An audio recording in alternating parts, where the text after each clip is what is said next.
Hola, aho, hello, Conversations with Elders, hosted by yours truly, Louis-Virie Blanche, welcoming you to Glastonbury Radio 432, where we will be TED Talking in tongues with the elders of all ages, all generations, all races, cultures, and creeds. All gender, religious, or political preferences will be honored and encouraged on Glastonbury Radio 432, Conversations with Elders, where it is our treasure to roll out the red carpet of golden liquid love light to you in honor of the Queendom Come, soul dancing free to life's heartbeat drum, in honor of mother, daughter, sister, lover, priestess, goddess, friend, sharing the blessings of love's perfect stranger, deja vu, welcoming you to Glastonbury Radio 432. It's too cosmic, much too cosmic, too cosmic for me. Much too cosmic.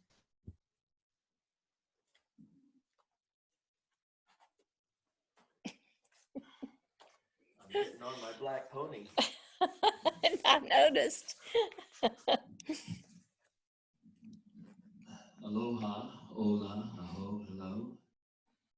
Here we are again on Conversations with Elders, featuring my beloved Deborah and Kelly as she takes us on a journey through the garden of a desert rose. And we are on chapter 17, which is entitled Black Pony.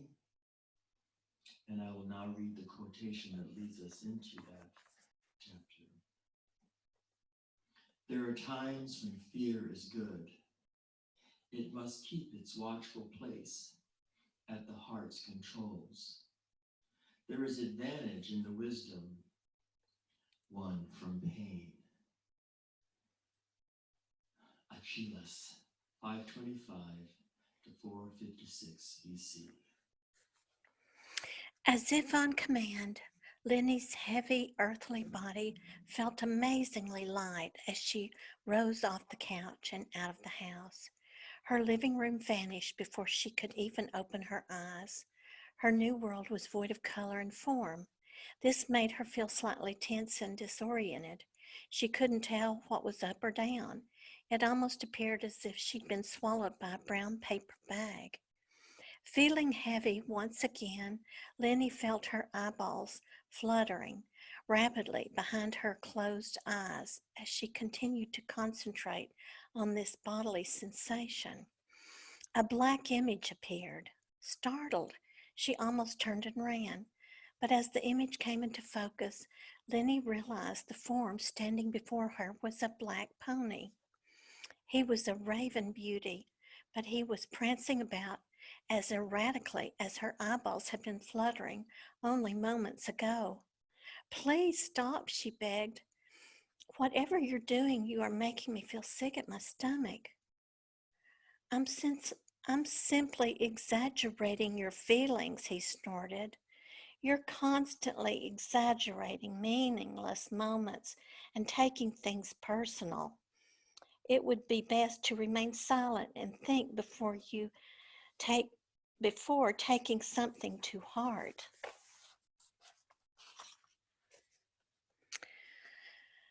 Well, you need to stop stomping about, and I'm sure you're right. What is your name and why are you here? She asked. I'm Fear, he said matter-of-factly. I've never feared horses, Lenny said, but years ago I wished for a pony just like you. Of course I didn't get it. I know your past well, the black pony said. One seldom grows up and leaves it behind. The little self of your creation holds many secrets. Tonight, you have reached the level of awareness vital to your well-being to learn about natural fear. I am one of many inner teachers. I'm from the animal kingdom. Not a single animal, including the humankind, could survive without natural fear. But I've always believed one should should be should be afraid of being fearful, Lenny said, remembering the famous quote from Franklin D. Roosevelt, who told the nation's citizens when inaugurated in 1933 the only thing to fear was fear itself. Wrong, the pony snorted indignantly. All creatures of Creator need to know when to be afraid. The fears of mankind have grown outrageously dense and very real. But Creator didn't create those fears, humans did. You created your own fears, Lenny, and your children will do it as they see you doing. You need to teach them the difference between what is a watchful, intuitive eye and what is nonsense. I am that watchful eye. Do you have a name? Lenny asked. Just call me Fear. You already make your life more complicated than necessary. I want you to awaken with awareness of our visit. I want you to stop allowing fears of future failure to set in motion the certainty you will fail in what your heart and soul longs to accomplish in this lifetime. For a few minutes, Lenny just watched the pony with the velvety smooth coat circle round and around her. His long tail and mane glistened against the dull color of their empty brown world. Have we met before? Lenny asked. When I was a child, before I feared I would fail at everything I tried to accomplish. I think I saw a picture of a horse called Black Beauty, and it stirred a deep longing in my heart for a pony just like you. How in the world did this longing turn into fear? Fear, the pony said, who walked around Lenny and looked deep into her eyes as if he was trying to see his own reflection. I think, he said, if you wrote down all the things you feared since childhood, you would discover a lot of nonsense fears, wrecking your chances for ever being happy. To write about all I feared, I might have to go back to when I was a newborn child, Lenny said, laughing. I'm not sure I would know exactly where, how to begin. I've never thought of myself as being a particularly fearful type, but now that I think about it, I think I fear a lot more than I have ever felt comfortable admitting.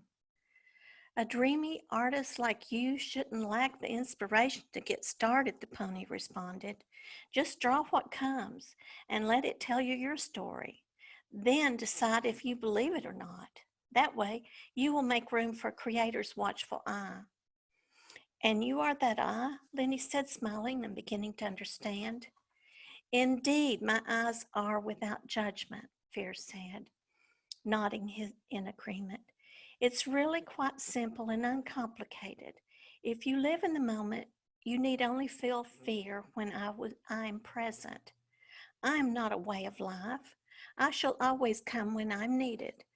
I give you natural instincts of when, what, where, and whom you should be aware.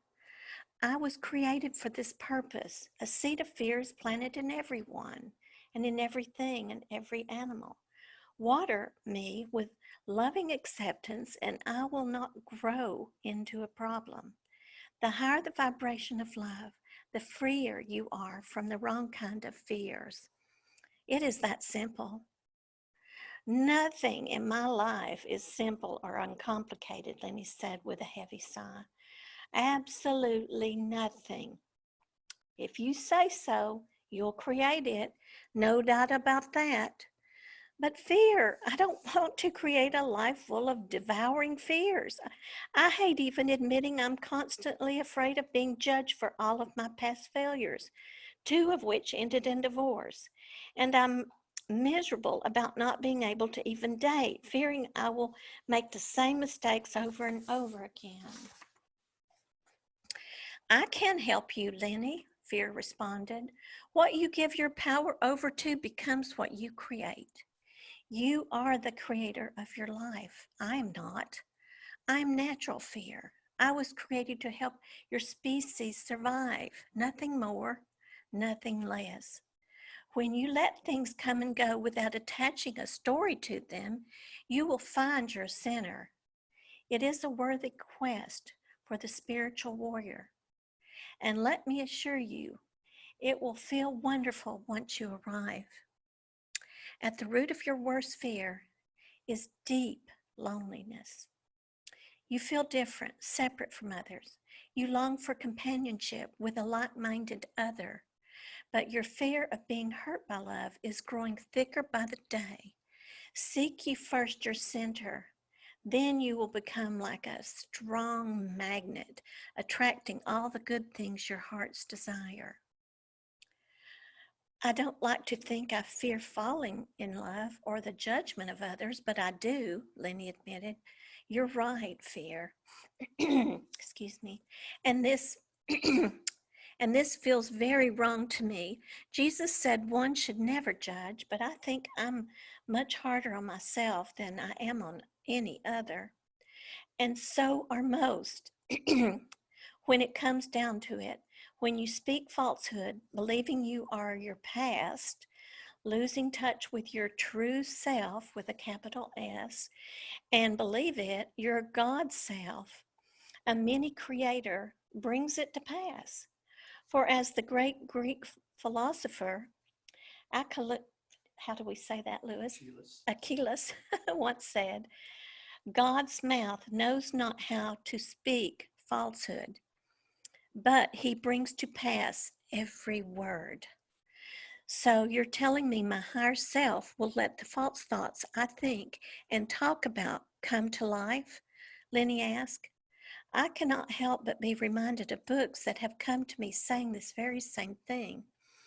But I am not God, and I certainly do not wish falsehood to come to pass by my every word. God is in the earthworm, but the earthworm isn't God, Fear answered, looking a little frustrated. When you didn't get a birthday pony as a small child, you feared none of your wishes, hopes, and dreams would ever come true. I am a wish turned upside down, a fallen star from the crown of your possible good, like your angel. You keep replaying the same old records, Lenny. I dwell at the bottom of your unconscious mind, but tonight you uncovered me with willful determination. In my purest manifestation, I am a natural gut instinct. If you constantly ride the wild horse of fear, it will run away with your life. As you draw closer to center, your seeing eye will open wider, not just a dream, not just when you dream, but you will take these clear eyes into your day-to-day living. Now Lenny was the one pacing back and forth around her fear pony. This is how I felt when I first saw you tonight. It is movements an animal makes when it becomes afraid. Now tell me how you're feeling, he said, slightly agitated by the idea of making something out of nothing, like anger that will rob me of feeling loving and feeling like a victim, not in control of my life, Lenny said. I'm feeling regret and wishing I'd not lost a star from my crown. I'm sad that not only did my life not work out as planned, but worse, I've lost so much precious time in grief. No wonder I'm having so much trouble trying to appear happy in front of my children. They see the truth. I used to have their clear eyes, your eyes, all day today. They saw the real me, and I was so full of fear. I was unconsciously very angry about it. I was mad. My children saw this in me, but I was blinded by my closed adult eyes. Maybe that's why I was so mean-spirited to my ex-husband. Not that I don't like to think he deserves my anger at times, but I could have been more skillful in expressing expressing my suffering to him. I know, I know he has his own steep mountains to climb. I can't honestly say if measured and weighed, his bad habit energy would weigh more than my own. At first, I felt great relief expressing my angry feelings to him, but now I ask myself, can I truly be happy knowing another person is suffering from my critical words? I judged him all cloudy and gray and saw myself all sunflower yellow and bright. This isolating judgment is enough to make me truly want to change. Goodbye, Lenny, Fear said suddenly. No, Fear, she cried out in a sudden panic. Please don't leave me. I feel safe with you, safer than I've ever felt in my entire life.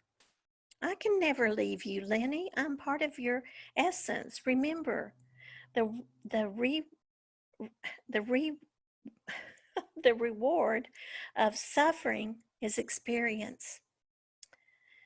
A cl- You'll have to say that. Achilles. Achilles. I can study him, but I can't say his name.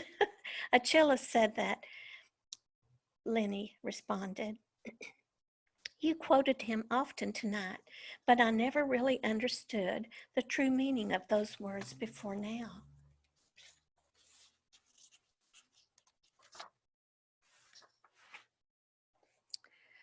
What you read has been imprinted in your mind, the pony continued. Spiritual truths have a way of finding expression in the material world. You are well on your way to finding what you seek, Lenny. When a man is willing and eager, the gods join in. That's another quote from Achilles. Achilles. Lenny said, smiling. I'm beginning to think he had a fear pony just like you. He had a horse, Lenny said. But that's a tale of a different color. He had a horse, Lenny. Fear horse is still speaking, or pony, sorry. Lenny smiled, and as quickly as Fear had appeared, he was gone. Lenny soon realized she was no longer inside paper, a, a paper bag brown world. She was calmly adrift in an inky black sky. Lenny wasn't sure why, but Fear's visit had given her renewed courage. Thank you, Fear, she whispered into air that seemed thick and full of life. The black night had never felt or looked so beautiful. For what seemed a long time, she drifted within the endless void of empty space, unafraid. Surely it was true, she thought, when one was ready, their teacher would appear, even one named Fear. She drifted along in blissful silence until suddenly she felt slightly disoriented, a little dizzy. A flash of light appeared. It shot forth from the heavens like a falling star. The sky was suddenly ablaze with a million stars. Aho, chapter 17, A Black Pony. And I feel it's important to reread the quote that started this chapter. And it goes, there are times when fear is good. It must keep its watchful place at the heart's controls. There is advantage in the wisdom won from pain. Achilles 525 to 456 BC. So once again, you've done it, but you've added another, I think, a beautiful aspect to your story, in that now you have, well, there was a snake. The snake is from another kingdom, but the horse is a wonderful symbol and metaphor. And to bring that into the story, I find that it helps to evolve the journey of this, again, as we've been saying, the mystical revelations of the common single mom, housewife, twice divorced. And did have a dream or an experience with Oh, honey, yes. I that's where this came from? straight from 90%, uh, 90% of all these archetype, well, probably 100% archetypes, and then the friends and the neighbor, the enemy, which she's within me as well, apparently. Maybe she was me in a past life, but she insisted her name was Tallulah, got right in my face. So I wonder, I will say this, I wonder when um, the author of A Christmas Carol, um, his name just flew out of my head, honey, help me here. Is it Lewis Carroll? Yes, Lewis Carroll. I wonder if Scrooge just popped into his face like Tallulah did mine. I think we heard somebody say this yesterday that all artists and creators, writers, you're a writer and a poet, and um, they're always channeling other realms, sweetheart. And my gift has been to vividly be I know there's terms for this, but be awake while asleep or a lucid dreamer. And my characters within me, within my kingdom of God, I guess, is kingdom of heaven. I know Edgar Casey said, we don't go to heaven, we grow to heaven. And because of my gift of lucid dreaming, being awake while asleep, and honestly, some of those I am, when I wake from them, it's like a heavy veil has I'm pulling off a heavy blanket and going, wait a minute, this realm of reality doesn't feel as pure and as real as the one in this wakeful life with you. I know others out there must have this same gift, but yes, my fear pony did come. And some of the dreams and visions I don't share in my novel. I do intend to share them in my Alchemy of a Desert Rose. And instead of Lenny, I'm Deborah in that new nonfiction work that I'm working on, having plenty of time, not traveling within and not traveling the world like we're used to doing. But I want to get back to this is for everybody, that we all have inner archetypes and dreams and visions. And something I love so dearly, dearly about you is that we have deer walk into our yard and you'll say, oh, we're getting deer medicine today. Or we've had raccoons and possums and skunks and birds of all colors. birds of all color, which are my pets. I feed them well. And well, that's that aho matakiasin that native people, the first people believed that the rocks, the plants, the animals, all aspects of creation have energy and can bestow a message, and not to take it as if that's not true, which means that what you're touching on when you say that you're able to live lucidly or be awake while dreaming yes, is a very universal and timeless truth. You know, we've shared Gurdjieff's work. The great yes, master Gurdjieff, he would speak of when people wake up in the morning, they assume they're waking up.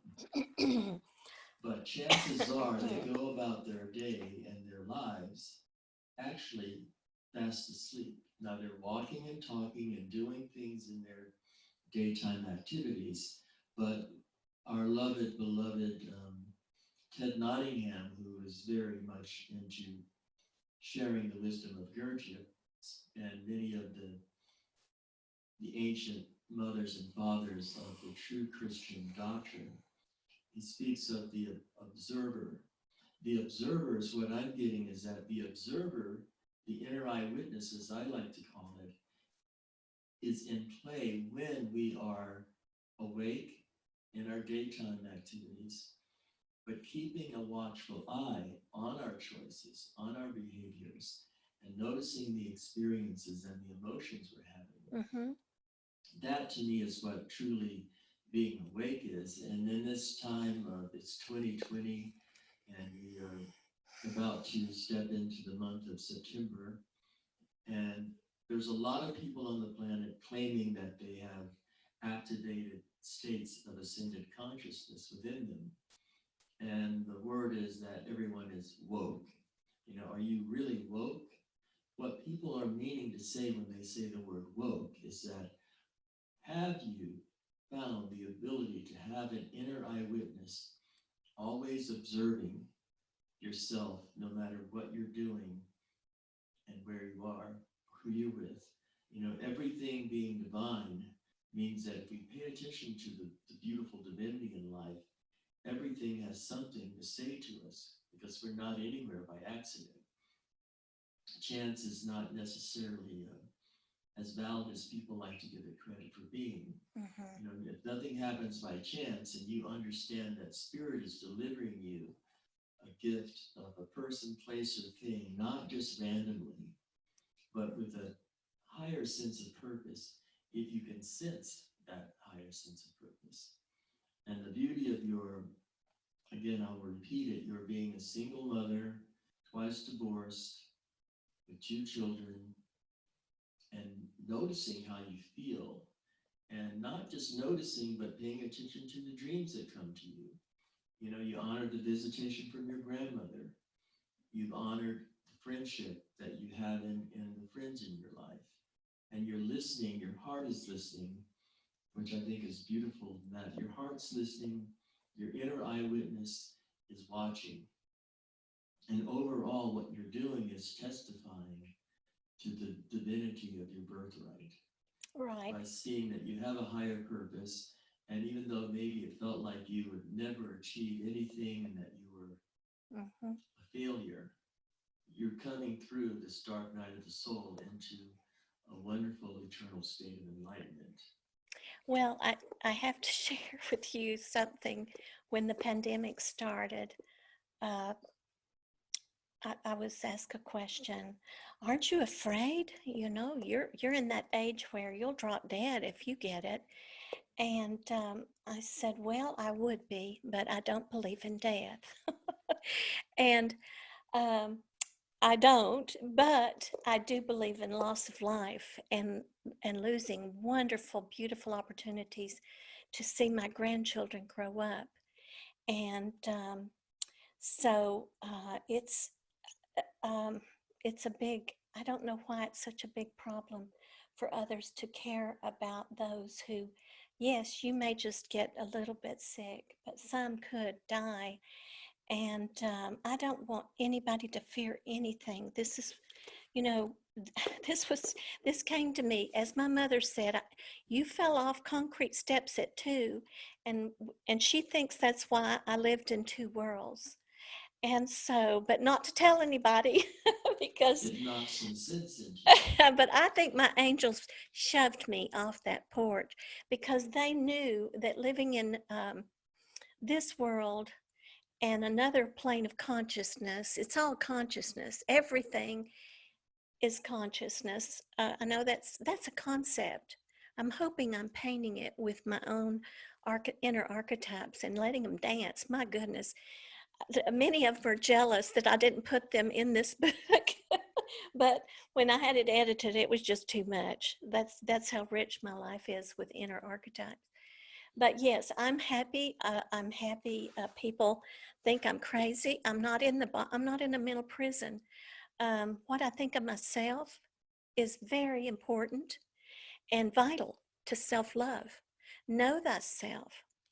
If you don't admit to some of your crazies, um, you're hiding a beautiful part of yourself that you need to hug and embrace, and it's waiting for you to show up in your next dream. I guarantee it. And may we step into your next dream that you put into the manifestation Yes. in the form of this book, The Garden of a Desert Rose. We are going to go into chapter 18, which is entitled A White Unicorn. And here is the quotation that leads us into that chapter. We might naturally think of white as the simplest and purest of colors, and until the time of Sir Isaac Newton, this was the general opinion. We know now, however, that the white light of the sun is not simple, but is made up of rays of all the colors which our eyes can perceive. Walter Sargent. The starlight danced around Lenny like a summer full of fireflies. The flashes of light buzzed as they flew by her, and she was feeling hypnotized by their movements when suddenly she detected the pleasant aroma of baby powder. She turned around to find its source, expecting to see a newborn infant. She found instead a sparkling white unicorn covered in diamond-like glitter. "Oh my goodness," Lenny said with a gasp. "Are you a fallen star?" "No," said the unicorn in a female voice. "Unlike Black Pony, I represent your heart's desire." "Did I create you, or are you a creation of God?" Lenny asked. "Creation is not a lesson I teach," she answered. "I teach desire, the fuel that will take you where you want to go." "Where do you want to go, Lenny?" "I don't want to go anywhere right now," Lenny said, feeling mesmerized by the unicorn's beauty. "Is your name Desire?" "No, my name is Color," said the unicorn, walking toward Lenny. She was much larger than Lenny first thought. As the unicorn bent low, Lenny looked into her eyes and saw they were crystals. They reflected Lenny's face, much like her broken compact mirror, dividing it into some smaller reflections. Lenny quickly looked away, feeling confused. She suddenly felt as if she were several places at the same time. She flashed back to seeing herself asleep on the couch, and then just as quickly, Lenny was back inside her dream body with the unicorn named Color. After a long pause, Lenny asked about her name. "Is Color a name I gave you?" Lenny asked. "That's an odd way to speak of someone's name," answered Color. "I have come to offer you a gift of simplicity. I think you desire this, but have not witnessed its value until now."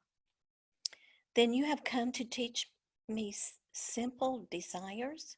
Lenny asked. "I just had a conversation with Black Pony named Fear, and as I said to him, nothing, excuse me, in my life is simple." The white unicorn stared at Lenny with her crystal eyes for what seemed like a long time. Color was much more still and tranquil than her black pony. As Lenny thought about the difference between them, Color finally spoke. "Lest you become even more confused, Lenny, let me explain something. I am not here to teach you about polarity. Everything is dual on the physical plane. Are you not already familiar with the principle of polarity, which states everything in creation has its opposite?" "Yes, I am," Lenny answered. "Good.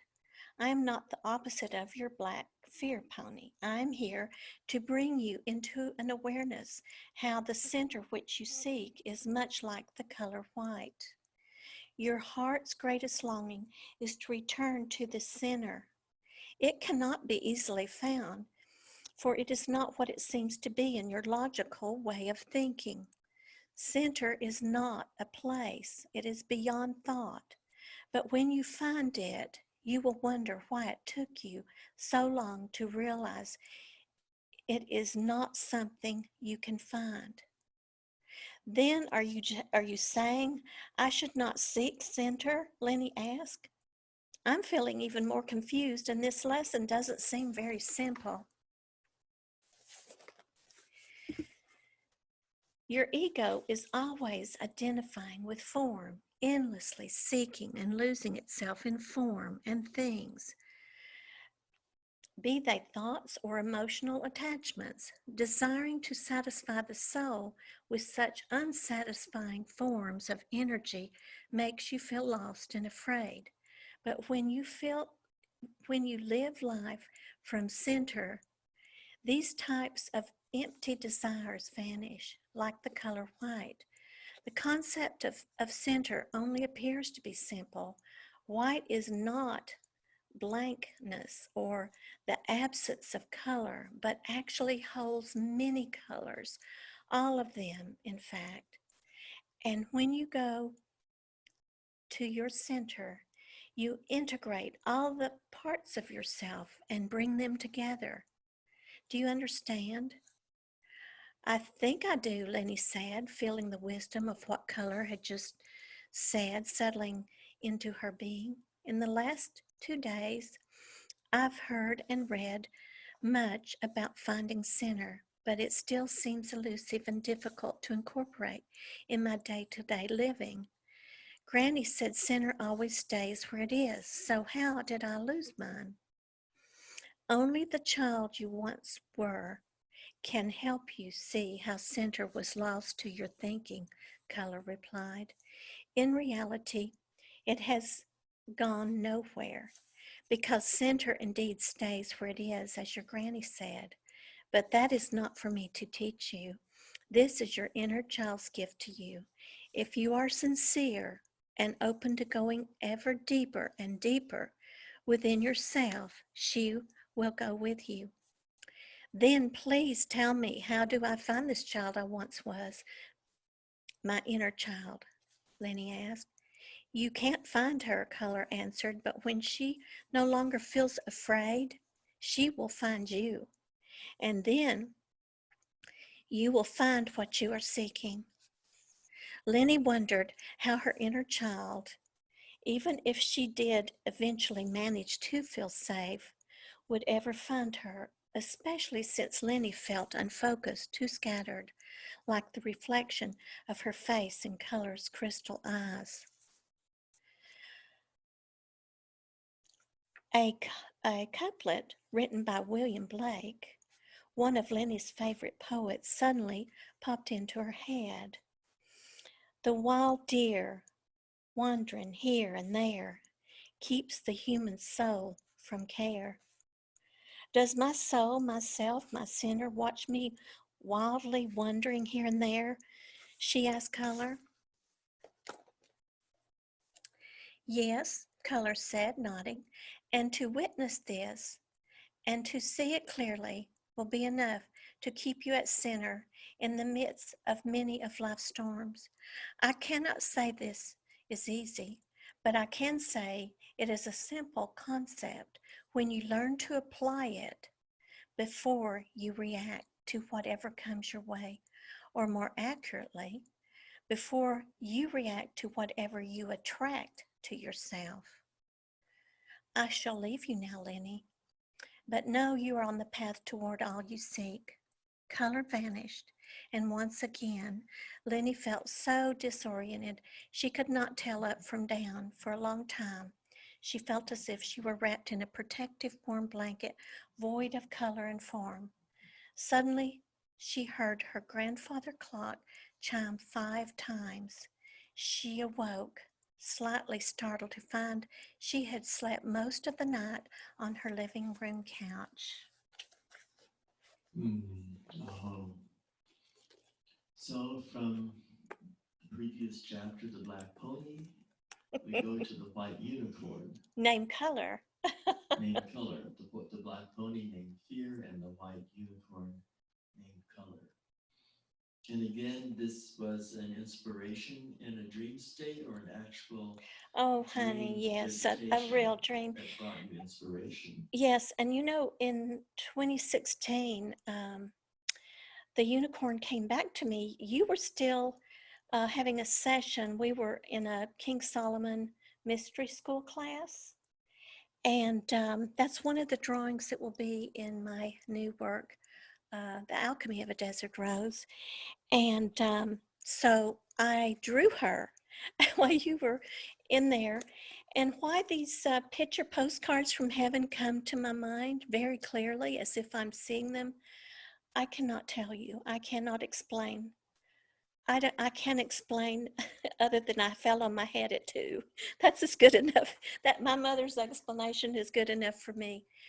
But I had 9 years ago. This was published, like I said, and I have been so wrapped up mentally in all that has happened right now uh, in September of 2020. Not only do we have a pandemic we're dealing with, but we have issues of color. When I was a little girl, I remembered a song, Red and Yellow, Black and White, they are precious in his sight.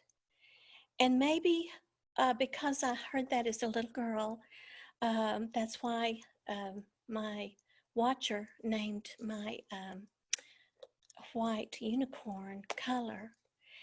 Um, I can't speak of this without getting real tearful. And we cried today several times. We cry every time we listen to a tiny bit of the news. But we also cry anytime we're touched by a tiny bit of beauty. like our new puppy pictures we're getting soon. We are gifting ourselves for an early Christmas a puppy, and he's so cute. But anyway, yeah, that's all I have to say about it, because I can't talk about the current times without getting tearful. But I was hoping you were going to share the story. It's a really wonderful story. How you were going to the laundromat with your grandmother. Yes, I will share it. And what year are we in? We're in I in was the 8 years 50s. old. My brother, It was 1959. yes. And she's going to the laundromat with her grandmother. Mm-hmm. And my older sister and brother went grocery shopping with my mother. We only had one car. And so I stayed with my grandmother to help her with the washing clothes. Our wringer washer in our basement tore up. Bless her heart. She used to hang all our clothes on a clothesline. Children don't know anything about that sort of lifestyle, but I was carrying the bucket of white diapers for my brother, cloth diapers back then. And there was a sign on the laundromat that said whites only. And I looked over at my grandmother and I said, oh no, can we only wash my brother's diapers here? And she, I've tried to rack my brain. All she really said was, no, honey, no. She wouldn't tell me a thing other than that. And I cried the first time I shared this with Louis. But children don't see color. Oh my goodness. Just like my daughter, bless her heart, her best friend was a little brown girl with pigtails all over her head, and my daughter was so jealous. She had hair like mine. I think it was Brother Chadwick from the Black Panther who, bless his soul, has just transitioned. I was reading recently, I think he said that children are not born hating any race. Right. And the innocence of a child speaks volumes, in that your innocence in going to a laundromat with your grandmother, you're taking your clothes, the whites are separated from the colors. The diapers are separated from everything else. Not because they can't mingle and get washed all with the same wash. Right. But it's beautiful though. Think of it. You wash your colored clothes with your white clothes, and some of that color might get on I've your done white that, clothes. honey. I've And, turned much of your underwear pink like that. That's not necessarily a bad thing. Add some color to your life. People of color, come on in. Add some color to the life on this planet. But how sweet and innocent your soul was to not get it, whites only. But grandma, we're washing clothes and we're going to have to take our whites to a completely different laundromat. Sweetheart, you'll make me cry. Well, you know, I've cried too. those moments This is my were crying alive decade. and well. I Yes, mean, I I know. won't get into it in depth, but some of the most masterful musicians, and it makes me feel like crying when I think of all the musicians that were touring the world and playing this incredible music. A lot of it at the time was called jazz music, and they couldn't stay in the hotels. They couldn't eat in the restaurants. They had they would play in these beautiful Sweetheart. concert halls, but we're told, no, you've got to stay over there. And we saw this story on Frank Sinatra recently when I think he brought Louis Armstrong. He was bringing black musicians. No, he brought Nat King Cole to Vegas. And the audience was a mixed race audience, and they loved Frank, they loved Nat. But Frank found out that the musicians playing in Vegas at that time couldn't even stay in the hotels where Frank and all the other musicians were staying. So the journey, I've heard that when the Civil War ended, and some of the soldiers brought their instruments home, and in places like New Orleans, they started experimenting with sounds, and they created this music, which is actually America's first art form, is jazz.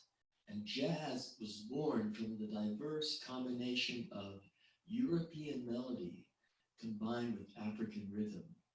That's where America's first art form came from, jazz, a music that was born of diversity. And we will basically leave you with that. We won't carry on any further, but we will, the next time we do get together, we'll be reading chapter 19, A Closed Door. And may I thank you once again, my beloved, for having the sensitivity in your heart and soul and spirit to embody this inspiration in a form that can be embraced by everyone. Bless you. Thank you so much. The Garden of a Desert Rose.